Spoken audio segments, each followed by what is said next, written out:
سورہ العنکبوت میں ارشاد ہوتا ہے الف لام میم احسب الناس ان یترکوا، کیا لوگ اس گھمنڈ میں ہیں کہ اتنی بات پر چھوڑ دیے جائیں گے؟ کس بات پر؟ ان یقولوا آمنا، کہ کہیں گے ہم ایمان لائے، میں تو 5 وقت کی نماز پڑھتا ہوں، تو واعظ ہوں، میں تو مفتی ہوں، میں تو شیخ الحدیث ہوں، میں تو اپنے علاقے کا چودھری ہوں، میں 5 وقت کا نمازی ہوں، میں تو روزے رکھتا ہوں، کیا اتنی سی بات پر ان کو چھوڑ دیا جائے گا؟ فرمایا وَهُمْ لَا يُفْتَنُونَ، آزمائش نہیں ہوگی، کیا ان کی آزمائش نہیں ہوگی؟ صرف نمازی ہونا کافی ہو جائے گا؟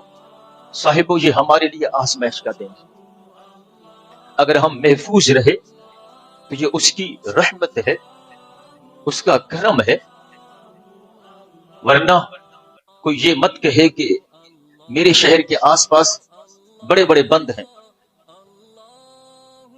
بڑے محفوظ ہے میرا شہر، میرے شہر کے آس پاس تو بڑی بڑی جو ہے نا وہ رکاوٹیں کھڑی کر دی گئی ہیں، مجھ تک پانی یا مصیبت نہیں پہنچ سکتی۔ حضرت یہ غلط بات ہے، یہ سوچ ہی غلط ہے۔ اگر اس قہار کا ارادہ ہو جائے کہ اب رخ اس طرف ہونا ہے مصیبت کا، تو صاحب کوئی بھی رکاوٹ نہیں روک سکتی، کوئی دیوار اس مصیبت کو نہیں روک سکتی۔ دیکھتے نہیں ہیں ٹی ویز میں،